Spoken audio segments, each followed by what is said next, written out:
Em nome do Pai, do Filho e do Espírito Santo. Amém. Palavra da salvação. E o Verbo se fez carne e habitou entre nós. Querido irmão, querida irmã, nestes dias deste tempo do Natal, estamos celebrando esta realidade bonita da Palavra eterna de Deus que se faz carne, que assume a nossa história. Deus arma a sua tenda entre nós, torna-se um de nós para nos trazer a salvação. Por isso, é preciso que estejamos atentos para perceber como que esta palavra eterna pode se tornar vida na nossa vida. Te convido, meu irmão, te convido, minha irmã, a mais uma vez permitir que esta palavra se faça morada no seu coração. Deixemos que Deus nos fale. Escutemos a mensagem do Evangelho dirigida a cada um de nós no dia de hoje.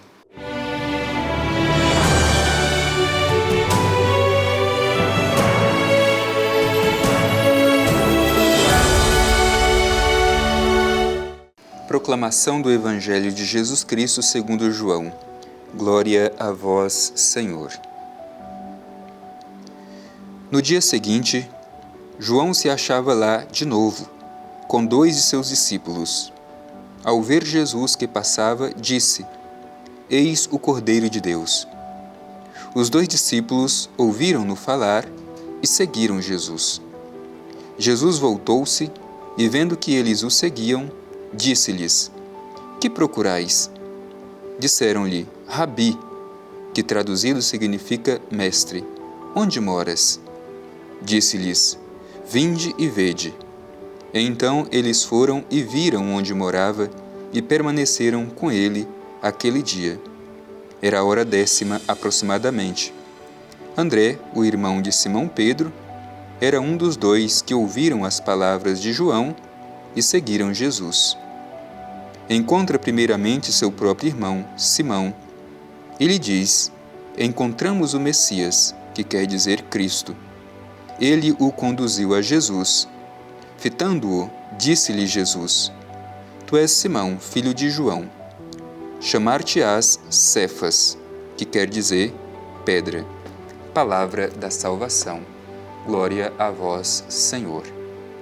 Meu irmão e minha irmã, ainda estamos neste primeiro capítulo do Evangelho de São João. Um capítulo bonito, porque mostra justamente a passagem do ministério de João Batista ao ministério de Jesus. E aqui nós conseguimos compreender a verdadeira identidade de Jesus, bem como a identidade de João Batista. De forma que nós também temos a oportunidade de olhar para Jesus, reconhecendo a sua verdadeira identidade e permitindo que sejamos identificados como filhos e filhas de Deus em Cristo Jesus, a palavra eterna que se faz carne e habita entre nós. Por isso vamos com toda alegria e esperança fazer a reflexão deste Evangelho com o profundo desejo de que ele nos encoraje a continuar aquele mesmo testemunho dado por João Batista no mundo onde nós vivemos. O Evangelho começa dizendo assim: No dia seguinte, João se achava lá de novo com 2 de seus discípulos. Ao ver Jesus que passava, disse: Eis o Cordeiro de Deus.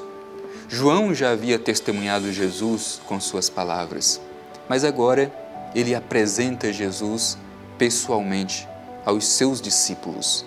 E é bonito porque a gente percebe que o Evangelho mostra a missão de João, que faz com que aqueles que o seguiam agora passem a serem seguidores de Jesus. Deixam de ser discípulos de João para serem discípulos de Jesus. É Jesus o verdadeiro mestre. E João faz esta passagem de forma pedagógica com os seus discípulos apresentando Jesus. O Evangelho diz que João apresenta Jesus como o Cordeiro de Deus. Esta imagem é bonita. Eis o Cordeiro de Deus. Esta expressão evoca uma realidade bonita do Antigo Testamento. Se a gente se recorda, quando o povo de Israel saiu da escravidão do Egito e na celebração da primeira Páscoa, aspergiam as portas das casas com o sangue do Cordeiro. E este sangue que marcava as portas era sinal da salvação e da libertação divina.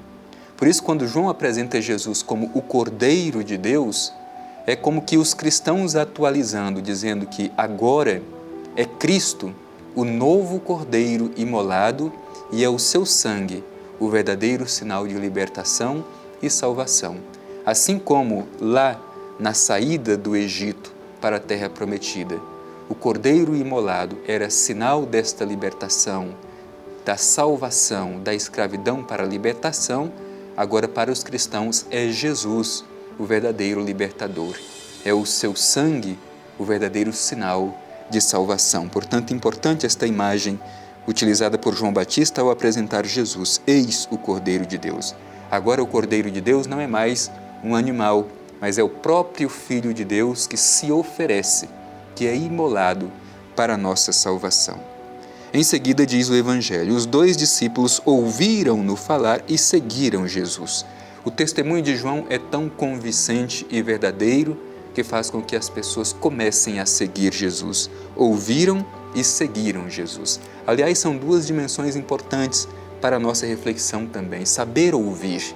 O seguimento depende da nossa capacidade de escuta.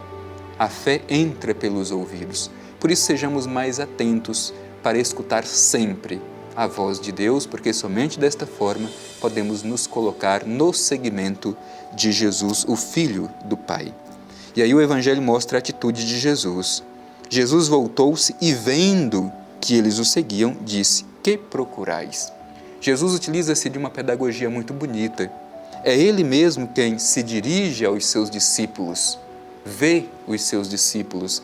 E este ver não é simplesmente uma constatação física, mas é um olhar profundo. Jesus vê a realidade mais profunda dos seus discípulos e interroga: a quem procurais?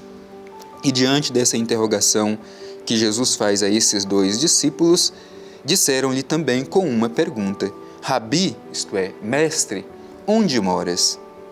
E Jesus respondeu: vinde e vede.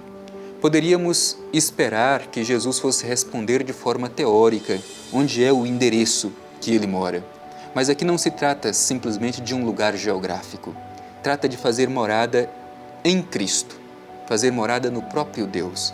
Por isso Jesus diz: vinde e vede. É fazer esta experiência de encontro com Jesus, é vendo Jesus com os olhos da fé que podemos conhecer quem realmente Ele é. Por isso, ao dizer vinde e vede, o Evangelho diz: eles foram e viram onde morava e permaneceram com ele, isto é, criaram comunhão, intimidade com Jesus. Só se conhece quem é Jesus ao criar intimidade com ele. Vinde e vede. Eles foram, viram e permaneceram com Jesus. Permaneçamos também nós unidos a Jesus. É desta forma que nós conhecemos a sua verdadeira identidade. Em seguida, o Evangelho vai dizer que um desses 2 discípulos de João era André, irmão de Simão Pedro. Como diz o Evangelho, era um dos 2 que ouviram as palavras de João e seguiram Jesus. E é bonito porque o Evangelho mostra essa dinâmica de que quem experimenta Jesus deseja compartilhar esta experiência. Por isso, diz assim: encontra primeiramente seu próprio irmão. Simão, isto é, André, encontra primeiramente seu próprio irmão e diz: encontramos o Messias, que quer dizer Cristo, e o conduziu a Jesus. Isto é, quando nós fazemos uma experiência verdadeira com Jesus, também temos o dever e o desejo de fazer com que este Jesus que encontramos, que conhecemos, também seja encontrado e conhecido pelas pessoas. André conduziu seu irmão a Jesus. E nós estamos conduzindo as pessoas a Jesus ou estamos ainda distanciando estas pessoas de Jesus? Sejamos como André, ao conhecer Jesus, estar com Ele, conduzir outras pessoas a Jesus. E o evangelho que ouvimos se conclui dizendo assim: Jesus, fitando-o, disse: Tu és Simão, filho de João, chamar-te-ás Cefas, que quer dizer pedra. A mudança de nome é muito significativo na Bíblia, porque mudar de nome significa mudar de missão. Cefas significa pedra. E pedra, como nós poderemos ver um pouco mais adiante, é justamente aquilo que Jesus vai dizer: Tu és pedra, tu és Pedro, e sobre esta pedra edificarei a minha igreja. Portanto, de Simão, ele passa a se chamar Cefas, que quer dizer pedra. Portanto, Aqui Jesus já apresenta que Pedro terá uma grande missão, que é ser alicerce, suporte para a edificação da Igreja de Cristo. Deixemos que esta mensagem do Evangelho que hoje nós escutamos ilumine a nossa vida.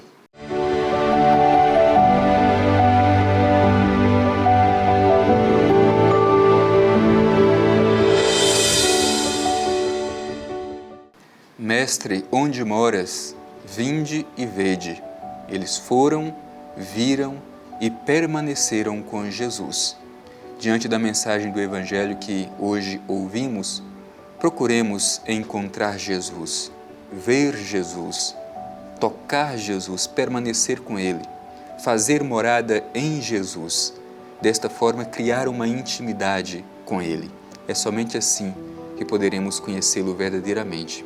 E, sobretudo, pedimos a graça de saber conduzir as pessoas a Jesus, como fez André no Evangelho que ouvimos no dia de hoje. Dirijamo-nos ao Pai Eterno para concluir este momento em forma de oração. Divino Pai Eterno, Deus de bondade, como é bom estar diante de Ti e ouvir a mensagem do Evangelho de Teu Filho Jesus.